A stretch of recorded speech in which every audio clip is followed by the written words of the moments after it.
ini ya, Yusuf Kala juga pengagum Hitler, saudara ya. Karena memang statementnya Hitler itu tadi ya, andaikan pasukan Nazi itu beragama Islam, pasti Jerman menang perang. Katanya Hitler begitu ya. Kenapa?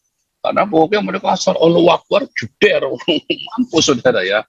Mau dapat bidadari lah sekarang. Pasukannya Hitler, begitu ada lonceng bunyi Natalan, ya silent, langsung salaman sama pasukannya musuh.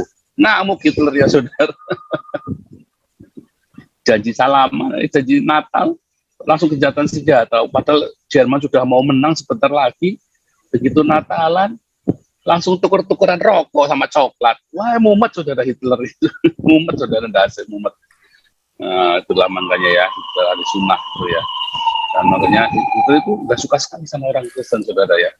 Orang-orang Kristen yang mengkritik dia waktu masih angkat senjata mau perang di seluruh Eropa, semua dipenjarakan, pendeta-pendeta dipenjarain saudara ya, pendeta-pendeta di Jerman itu. Bahkan ada yang dikerangkeng, cuman lehernya kayak itu ya, diarak saudara, diarak, jadi sampai dilemparin pakai macam-macam itu ya, ngeri saudara.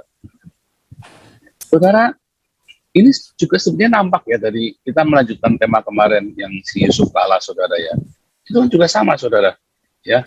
Saudara kalau mengamati statementnya Hitler bahwa 50% perekonomian Jerman dikuasai oleh Yahudi, sama dengan statementnya si Yusuf Kala 50% perekonomian Indonesia dikuasai oleh Cina. Dan cara-caranya Yusuf Kala itu adalah cara-cara represif sama seperti Hitler, saudara. Kata Yusuf Kala berani mengancam Indonesia itu mau dirubah hari liburnya jadi Jumat. Yang lagi hot ini loh, Pak Jokowi kecolongan lagi, menterinya ketangkap KPK. Udah diborgol, udah pakai baju orange, masih bisa senyum-senyum di wartawan. Gila nggak tuh orang? Loh, kalau di Indonesia itu, kalau ketangkap KPK itu seperti kalau kita lagi SMA bolos, Pak. Ketangkap sama guru matematika kita, guru BP galak-galak kan. Nah, terus kita bolos, kita cuma cengar-cengir doang, Pak. Paling diceweng, ya kan. Kalau ketangkap KPK di Indonesia itu kayak kita lagi SMA bolos, Pak. Beda kalau di Cina, ya kan. Kalau ketangkap sama lembaga korupsi atau di Hong Kong, nah, terus dikasih ini, Pak. Disangoni peluru 1, Pak. Aduh, suruh beli peluru. Ya, kamu beli peluru ya besok ya. Loh, buat apa?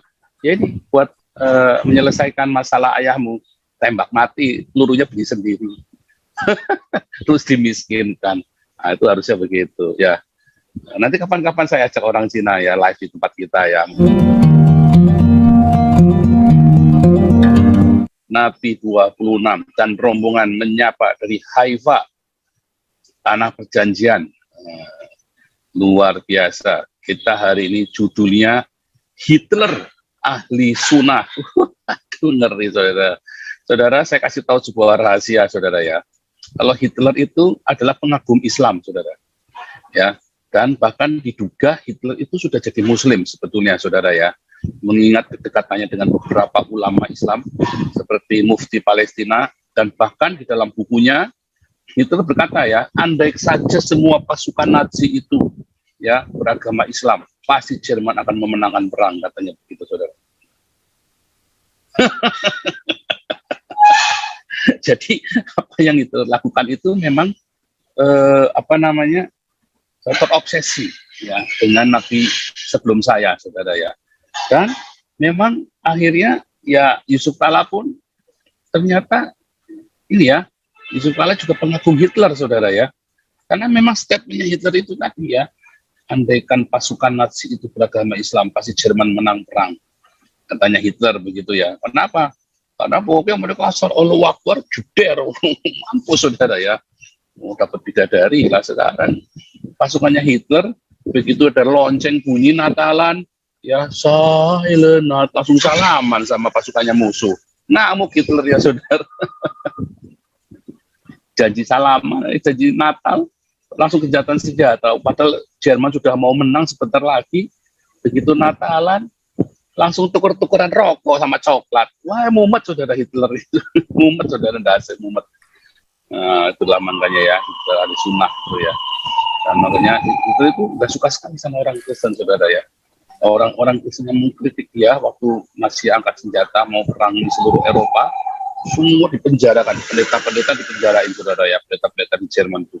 Bahkan ada yang dikerangkeng, cuman lehernya kayak itu ya, diarak saudara, diarak jadi sampai dilemparin pakai macam-macam itu ya, ngeri saudara. Saudara, ini juga sebenarnya nampak ya dari kita melanjutkan tema kemarin yang si Yusuf Kala saudara ya, itu kan juga sama saudara ya. Saudara kalau mengamati statementnya Hitler bahwa 50% perekonomian Jerman dikuasai oleh Yahudi, sama dengan statementnya si Yusuf Kala 50% perekonomian Indonesia dikuasai oleh Cina. Dan cara-caranya Yusuf Kala itu adalah cara-cara represif sama seperti Hitler saudara. Kata Yusuf Kala berani mengancam Indonesia itu mau dirubah hari liburnya jadi Jumat. Seperti di Israel ini kita hari liburnya hari Sabtu saudara, Sabat besok ya. Besok hari Sabtu nggak ada bis saudara, repot pokoknya. Kalau hari Sabtu itu mungkin kita harus siap-siap karena Anda ribut dikit bisa didenda sama polisi. Kayak kalau hari raya Nyepi di Bali saudara ya, pecalangnya galak-galak. Ini polisi Anda kalau lagi Sabat terus Anda gedebak-gedebuk di rumah itu didatangi polisi, denda saudara.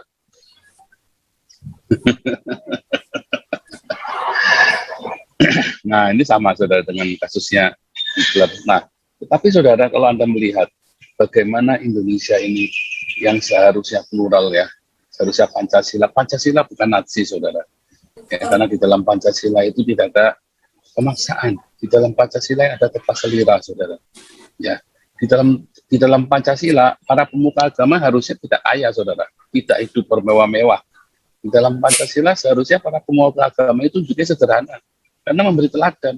Jangankan pemuka agamanya saudara, bahkan pemangku adat saja atau pejabat-pejabat negara di dalam negara Pancasila yang sejati seharusnya hidupnya sederhana saudara, tidak bergaya hidup mewah. Saya nggak heran ketika si DNI itu mengkritik militer habis-habisan saudara. Ini salah satu paper saya ya. Oh Tuhan Yesus, saya lupa sebentar. Mau saya sajikan ke paper. Udah kapan ya nanti ya? Rabu ya, saya sajikan paper saya saudara ya. Paper saya, profesor saya senang sekali ya baca paper saya itu ya. Nanti saya tunjukkan ya, saya tunjukkan paper saya. Ya pernah kita bahas, tapi ini paper saudara ya. Bagus saudara papernya. Nanti. Aduh, sebentar, tangan saya kesemutan lagi. Tangan saya kesemutan. Oke, lanjut lagi. Bahwa saudara TNI Adit ini sebenarnya dia mengkritik para jenderal-jenderal ya yang hidup hedonisme saudara. Kenapa beda banget sama Sudirman? Ya, Sudirman itu seorang pejabat negara yang hidupnya sederhana. Ya, ingat kepala polisi yang jujur yang katanya si Gus Dur itu hanya 2 polisi yang jujur. Polisi jujur itu cuma 2, 1 polisi tidur, 2 hugeng. Katanya si Gus Dur itu ya saudara ya. Nah ini juga sama. Ini Sudirman ini seharusnya menjadi panutan bagi militer Indonesia, tapi enggak saudara ya.